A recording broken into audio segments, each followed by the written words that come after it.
Coach Jason James joins us. We're going to talk UT Martin men's basketball as the Skyhawks are set to open the season Friday at Wyoming and then play Sunday at Colorado. But, Coach, you got the family here, and there's one more.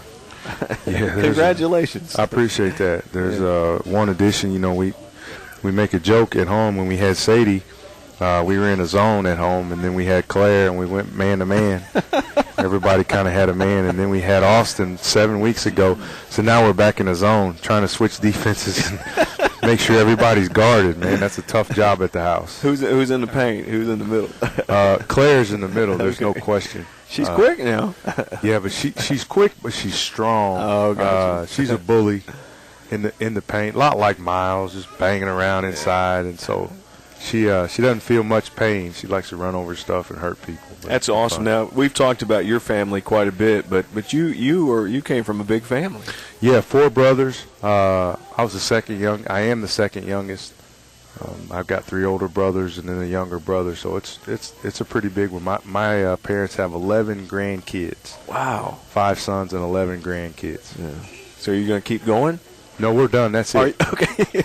No more for us. No hesitation. No mas. No hesitation. No mas. 3 is definitely enough. Coach, speaking of newcomers, some new players on our basketball team this year. Let's talk about them before we come back and talk about the returning players and a nice recruiting class you brought in. I think so. Obviously, you think the guys that you sign are good. Otherwise, you wouldn't sign them. But this class was different to me because we had certain needs, and I feel like we addressed all of those needs. Chandler Rowe was somebody we signed late, and he's turned out to be a good player. He's got a long way to go in the weight category, and he's got to learn this level, but I think he's got a chance to be good. And Javier Martinez, a freshman from St. Louis, is, I think, got a chance to be one of the better players in this league as he gets older. Mm-hmm. It'll take him a couple years again to understand the level and the pace and those kind of things, but he plays hard. He's a good rebounder. We needed some extra girth inside, and he definitely brings that to us. And then Marshawn Newell. Marshawn's a guy we signed in the summer.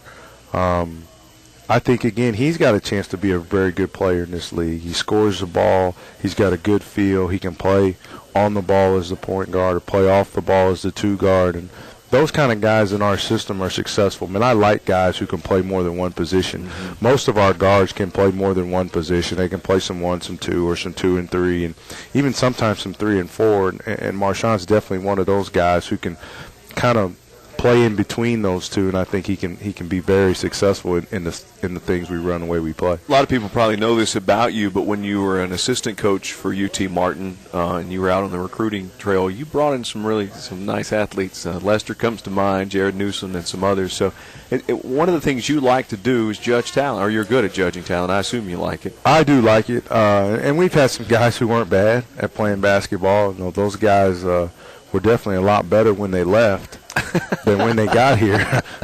They made themselves good players. But I think with those 3 guys that we signed, I think they've all got a chance to be really good. Some of those guys, mainly Marshawn and Javier, we will expect to play a lot sooner. Mm-hmm. But I think they're okay with that. Marshawn's played a lot of basketball in his life. He's seen a lot of basketball in his life, so I think he'll be ready for this level. And Javier, his body, being 6'7", about 215, and his body will allow him to play a lot quicker than Chandler and maybe some other freshmen in the league. Can we talk about Marshawn's family? Is that okay? Yeah, we don't have talk to. About whoever you want to talk about. No. Tell us about his family. Comes from, I guess it's a good family, depending on who you ask. I mean, he grew up in the same house as Lester. Lester Hudson. He was kind of raised by his grandmother. His mother passed away when he was young, and both Lester and Marshawn were kind of raised by their grandmother mostly. And those guys, they kind of learned the game the same way. Lester learned at a little faster rate, and I think he played more when he should have been in school, and Marshawn was in school more when he could have played. And that's kind of the difference in their games right now. Marshawn's probably 2 or 3 years younger. He's by no means going to see the same success that Lester saw. I don't think he's as good as Lester was, but you can see some similarities in his game. You know, those guys have played enough basketball where their feel and understanding of how to play is unbelievable. Yeah. And when you have a good understanding and a good feel, you can always get stuff done. Let's talk about Lester for just a second. I don't know if you've had a chance to visit with him since he got cut and from the, I guess, Utah Jazz. Yeah, I actually talked with him 2 days, maybe a day or 2 days after he got cut. Okay. I had a chance to sit down with him and have a conversation, and he's hanging out, trying to catch on somewhere, and if not, he'll go back to China. So there's still a chance would he go to the D-League or maybe another NBA team? He's trying to catch on in the NBA. His options are either play in the NBA or go overseas and play in China. I think either way he can make good money. Obviously, he wants to be an NBA guy, but at the end of the day, he's got to take care of his family, and I think that's important. Many people ask me, why is he not staying on an NBA roster? What are your thoughts on that? I think there's different reasons why he can't catch on. I think one of the things about Lester when he played here is, in my opinion, he didn't really have a position. He was just a guard. Wasn't really a point guard, wasn't really a two guard. He was just a guard, and he could score the ball with the best of them. And so people will always give him a look because the NBA is a scoring league, and he can definitely do that. But I think he has trouble catching on because he doesn't have a true position. He's not a true point guard. He's a little too small to be a two guard. In my opinion, he needs to go to a team, or he would catch on with a team who plays point guard by committee. Yeah. The example I give is the San Antonio Spurs. When they take Tony Parker out, Gary Neal can play on the ball, he can play off the ball. Corey Joseph can play on the ball, he can play off the ball. Kind of whoever gets it brings it up, and that's the kind of system I think he needs.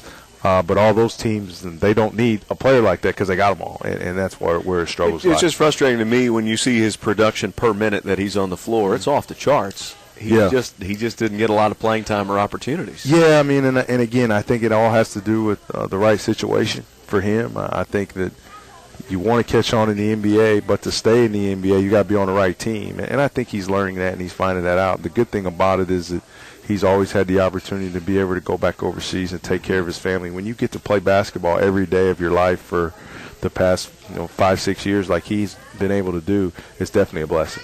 Coach, you talked about the newcomers. Talk about the nucleus coming back. Those faces we'll see again this season. I mean, I like our nucleus. We've got 10 guys returning from last year's team. They've all worked hard. They've all gotten better. We're definitely excited about them and the things that they can do or the things that they will do. And we're definitely a work in progress. But with returning guys, man, you can jump into stuff a little faster. We didn't have to go slow. We could hit the ground running and put our defenses in and put our sets in and all those kinds of things. And it's been definitely a luxury. I can't predict how many games we'll win, but I know we play hard and I know we like to compete. And I think when you can start there, especially with experienced guys, then you're on the right track. You've said that we might play at a different tempo this season. Will that be the case? Yeah. We're going to play it a touch faster. Okay. And a touch could mean a bunch or a little. I think one of the things that we do as well as anybody is be athletic. Mm-hmm. And one of the main ways you can be athletic is to get the ball up and down the floor. And another way you can be athletic is to press a little bit. And another way you can be athletic is to fly around a little bit. And so I think we've got 10 or 11 guys who can play. And because of that, we'll try to run guys in. We'll try to run guys out. We'll try to be athletic. And I think that's definitely a positive for us as a team collectively. Yeah, it's hard to system to play if you don't have a lot of depth, right? Yeah, I mean, it is. You've got to have 9 or 10 who can roll, and I think we have 9 or 10 who can roll. Obviously, it depends on the day, depends on the specific situation, but I think we've got 9 or 10 guys who can play, maybe not 20, 25 minutes a game, but can play 10 to 15. And I think when that's part of your team, that depth, then you've got to do something to utilize that depth, and one way to utilize it is to run, shoot, and holler, as we say. One of the things you have to do as a player, too, is be unselfish and be willing to when it's your time to go sit down, go sit down. And I thought last year we had one of the most unselfish teams I'd ever seen. It's funny you say that, Chris, because we just had the conversation with our guys. To get where we're trying to go, you got to be okay with playing 12 minutes instead of 18. Mm-hmm. To get where we're trying to go, you got to be okay with maybe not getting 15 shots, only getting 10. but knowing that those other 5 shots are going to be used in a good place. And I think having returning guys, that helps. Guys who know the level, they know the wars, they know what it takes to win in this league, and they also know that being selfish can't get you anywhere. And so for the most part, obviously you have setbacks, but guys that kind of put their egos to the side and move forward and try to play and achieve together, which has kind of been our goal. Because I assume that a lot of the guys that you pull in at this level when they were in high school, they were the man. Yeah, they were the guy. Yeah. They were definitely the guy. You don't have many guys on the team who were role players in high school. They were usually the guy. Well said. And if they weren't the guy, then they probably wouldn't be here or a lot of different places. So they were usually the guy. And that can go, sometimes you see them move in and then they want to be the guy, but it's a fight because they don't just let it happen. Or they just kind of back down and become lost in it all. Yeah, and some of them need to be the guy, but don't assume the role of being the guy. And so there's different dynamics to it. I think when you go out and recruit players who are especially their number one player in high school, you have to watch the other things off the floor. Besides just the scoring, you have to watch the excitement he has or doesn't have for his teammate. You have to watch how he interacts with his teammates and coaches. You have to see how he interacts with his teachers and counselors, and that'll tell you if being the guy has made him a selfish dude or he's the guy just because he's better than everybody and he's not really a selfish guy. And those unselfish guys, even though they may be the number one option, when they get to the next level, they're successful because they get the bigger picture. I've always assumed that when you're recruiting and you've been a judge of talent, can a person make it to college basketball just based on their defensive abilities? And you almost have to be a really good offensive player, and then you got to learn defense when you get here. I don't know. That's a good question. Because you could score 50 a night, and people are going to pay attention. You could also hold your opponents every night, and it's like you're not going to get noticed. I think you have to recruit to that. I think you have to want a guy to. Need to sign a defensive stopper. You have to need to sign somebody who's going to be your defensive guy. Just like I think you have to need or want to sign somebody who's going to be your leader. He may not score 100 points his whole career, but when the stuff hits the fan in a basketball game, his teammates will look at him and he'll know what to tell him to do. I think you have to recruit to that. Zarek Knight comes to mind. He wasn't a great scorer, but he did all the intangibles that made him good and made us pretty good. And so we had to recruit to that. And I think if you need a stopper, you have to recruit to guys who can be defensive stoppers. It's not all about scoring the ball. And I know that's what you see on SportsCenter, and I know that's what you see on the top 10 of SportsCenter every night.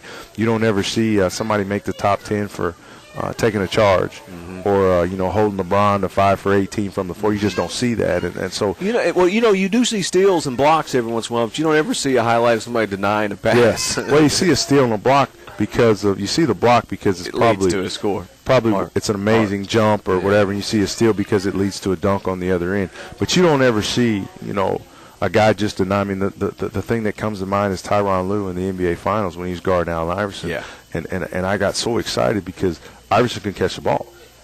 It didn't matter what he did. He was V-cutting. He couldn't catch the ball. And he completely, for about 5 or 10 minutes, took Allen Iverson completely out of the game, changed the whole game. Changed the whole game, which in turn changed the whole series, and the Lakers were able to win it. And in 20 years, if someone says Iverson, people will know that name. If you say Tyronn Lue, a lot of people go, "Who's that?" I don't remember. Yeah, they'll say, "Man, he's the guy. Isn't he the guy who sits behind the Celtics bench, the short guy in the suit?" That's all they'll say, but they won't know that he was an all Big 12 player in Nebraska, and he was one of the best, away from the ball defenders in terms of denying guys the ball that played in the league in a long time. Coach, let's talk about the schedule this year. You open up the season Friday night at Wyoming. We'll have the broadcast on Star 95.1. Then you're at Colorado on Sunday, so you're making the West Coast swing. Yeah, we're going to make it west. Never been to Colorado. Used to live in Denver long time ago, but never been to Colorado. Never been to Wyoming, I'm sorry. And so we're looking forward to it.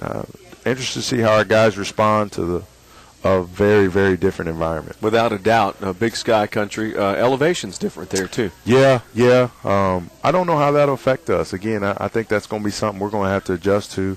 There's no way you can simulate that. So we'll get out there the night before and we'll practice and we'll maybe get up and down a little bit, and so our guys can at least experience it once or twice. But there's no way to simulate losing your breath, not being able to breathe. I mean, you can't do that. What's the road plans for the team? When will you guys leave? We fly out on Thursday at 1:50.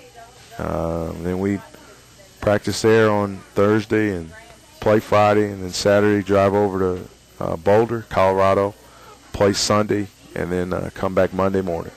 I think that on these swings, especially when you can play 2 games on a road trip, you get to bond a little bit as a team. Yeah, I mean, you think so. There's really nothing else to do. Just hang out with those each guys other. got nowhere else to go. They can't separate. They have to be together. And we'll do different things in terms of watching film, and we'll do a lot of different things. As a matter of fact, just short of locking them in a conference room and saying, "Hey, get along." We won't do that, but you got nowhere else to go. You got nobody else to hang out with. You got to get to know your guys. And it's always, I don't know if everybody on your team has experienced a plane ride, but you always have some guys who really, coming out of high school, haven't had a chance to do anything like this before. You know what?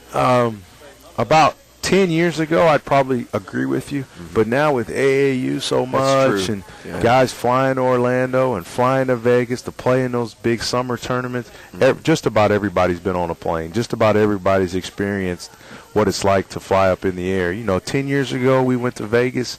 I'd probably say, some of those guys haven't flown, but I would imagine that everybody on our team at least once or twice has been on an airplane. So I don't know how much of an issue that will be. And I'm so Coaches, probably a little different. I don't know if Coach Reel's very comfortable with flying, or you'll find out. We're about to find out. That's right. And then, Coach, your home opener November 15th against Rochester College, and that's always a fun game. Yeah, one of the more fun games of the year, in my opinion, with so many different kids coming in, and the crowd will be rocking and rolling, and hopefully we'll be playing well and flying around. But just a really, really fun game. Great atmosphere for our guys, especially as our first home game. It's 11 a.m. start. And, Coach, I want to encourage fans, support this team this year. It's going to be fun to watch. Talent coming back, new talent coming in.